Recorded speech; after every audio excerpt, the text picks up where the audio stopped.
Hey guys, and welcome to the Leftover Culture Review. Welcome to another super special episode. As I'm sitting down trying to do homework on freaking Halloween month, man, it is not fair. This stuff is going to turn your brains into mash. The homework, it's totally... Oh, hold on. Oh, that wasn't supposed to come out of my head. Oh, it makes me sick just looking at it. Homework is killing me. It has killed me. I think I'm dead. I think homework actually killed me. Kids, don't do homework. It's not worth it. Or, actually, if I'm dead, I've got all the time in the world to play video games.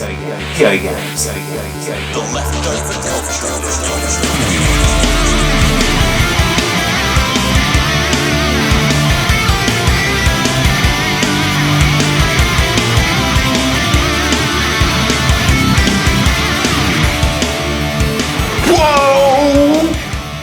That was really intense. I think it's happened. I'm dead. I'm dead and homework killed me. Look, Mum, if you are watching, if you're out there, I told you so. I'm dead and it's all kind of your fault. If you didn't make me do it, I would still be alive. But, I wasn't sure what to expect when I did pass on. And the afterlife isn't all that bad. I got to see my whole life flash before my eyes, and it was Sega and a little bit of Atari, but mostly lots of Sega stuff. And if I've got all the time in the world now, I guess it's not time in the world, not part of the world. If I've got all of eternity to play some really radical video games, I know exactly which one I want to start with. You don't even need half a brain to know that The Haunting is an incredibly unique game, solely, just exclusively for the Sega Mega Drive or Genesis. You play as Polterguy. You start the game by dying from defective skateboards. So The Haunting has you scaring this sleazy family in and out of all these different houses they move between, and you've got a few different ways to do it. Essentially what you're doing is you're pulling scary pranks, and you're doing it again and again and again to make them scared enough to drop ectoplasm. That is what keeps you going. That's what keeps you out of the underworld. If you collect enough ectoplasm, you can continue scaring the sleazy sardinis. And I really enjoy all the different nods to horror, the spooky stuff, all the different, even the way the houses are set out are incredibly 90s. This game, The Haunting, comes straight out of 1993 and it feels like it. Look, you play as Polterguy and you are scary enough to pull off some of the coolest scares in history. It's a power that I might need to get used to myself. The ability to haunt you guys if you don't subscribe. So hit like, hit subscribe. Oh, that was cheesy, but seriously though, I will freaking haunt you. So if you're ready to do some scaring, let's look at this game because there's a few different ways you can actually pull off a really good scare. There are 3 different sort of scarums is what they're called. So you can possess an item, which you take control of that item and you chase that member around the house and you make them scared for their lives. Or you set a trap. The traps are great. They activate when the house member gets close enough to them. Or there's the manual traps, which you need to activate yourself. So you hide there and you activate it when they're close. The point of all that is to scare them, but as they run screaming from the room, you get to collect their ectoplasm, which keeps you in the game just that little bit longer. The goal is to make them leave the house, get them so scared that they just up and leave, and they move to the next house, and you get to keep exploring all the different houses, all the different rooms, all the different types of traps you can set. For anyone else out there who is recently deceased, I guess it's a really good playbook on how to scare a house full of sleazy sardinis. In saying that, the challenge does get harder as you go through the game. They eventually get a dog, and if the dog finds you and starts to bark, you lose health.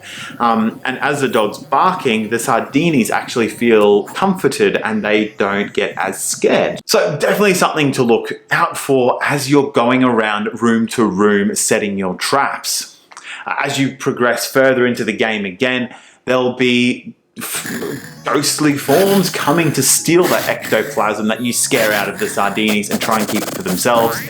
You need that stuff, man. If you run out of ectoplasm, you get sent down to the underworld where you need to recover more yourself. And that place is hectic. It's not as chill as where I am right now, which is full of Sega gear. That's awesome. No, the underworld in this game, it's out to kill you. Again, weirdly enough.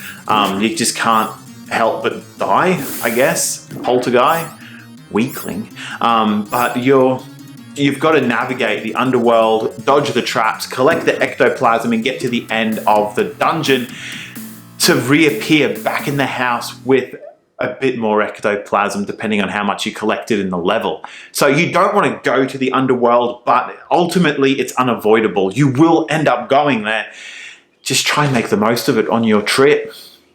So the game itself, The Haunting, came out in 1993.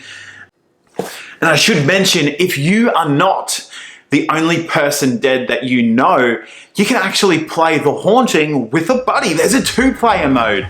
So the way it works is each player takes turns going through the house and scaring the sardinis. First player 1, then player 2. Once both ectoplasm meters get depleted, you compete in the underworld to collect the most ectoplasm. The player who collects the most starts off round 2 scaring the sardinis, and then the next player plays afterwards. If one of you die, like actually die in the underworld, that's game over for that player. The other one continues on single-handedly. But it is really cool that EA were able to bring a multiplayer element to a game like this where you play as a ghost scaring people. I actually think it's a really inclusive move by EA for ghosts, poltergeists, specters, ghouls, and gremlins. Really fantastic work. And look, the reviews at the time were so positive that they decided to print them on the box.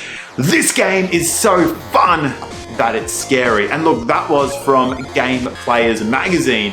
You can't argue with that, it's printed on the box. One of the most unique video games of the year. Thank you, GamePro. I 100% agree. The Haunting is a really fantastic adventure. And for anyone who didn't have the chance to play the Sega Mega Drive back in the day, look, I'm so sorry. There must have been a really rough time for you.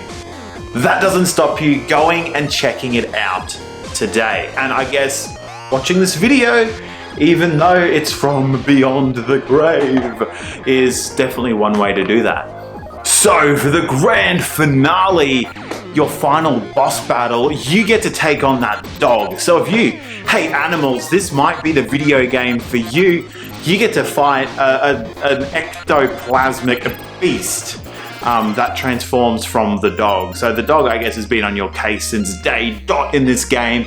It's your turn to watch it morph into all these different nightmares and take it out. And look, Polterguy, he's no slouch.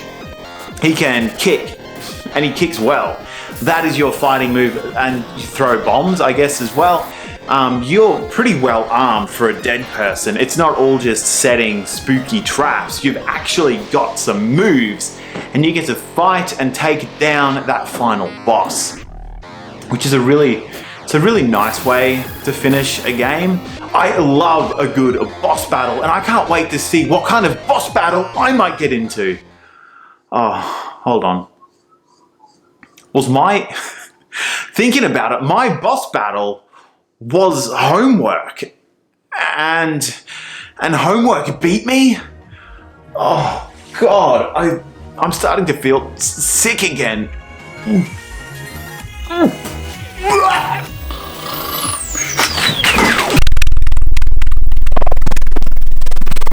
Can you believe this cop-out? What a terrible ending to the episode. It was all just a dream. But what I do really appreciate is you spending your time tuning in to the Leftover Culture Review to watch me talk about games that I really enjoy, but just games, and spending your time here and just hanging out here. I do love getting comments, so if you would like to leave a comment down below, be my guest. I read each and every one, even if I don't always get around to responding to them. You can also hit me up on Facebook and Instagram. Links are in the description. Love getting comments there. Always, again, read them, try and respond to them. Over on the Leftovers channel, I've been working on recording and putting out a whole bunch of these Goosebumps mini stories. So these books, there's 6 of them, have 10 stories in them each, and I've been recording those stories and putting them up online over at the Leftovers channel. Again, link in the description. If you want to check out some spooky Halloween-y scary stories, head over there, check them out, give them a listen, and let me know what you think. You can also head over to the website, leftoverculturereview.com, to download the Mall Madness video game. So a couple of years ago, I designed a video game called Mall Madness, which is essentially like a Wolfenstein 3D style game. It was fun to put together, and I've put it out for free over on the website. So if you'd like to check out the Leftover Culture Review game, go ahead and do that too. So thank you again so much for watching the video, spending time with me, and I really do hope that you come back again soon. So until next time, stay safe, have a really happy Halloween, and cheers.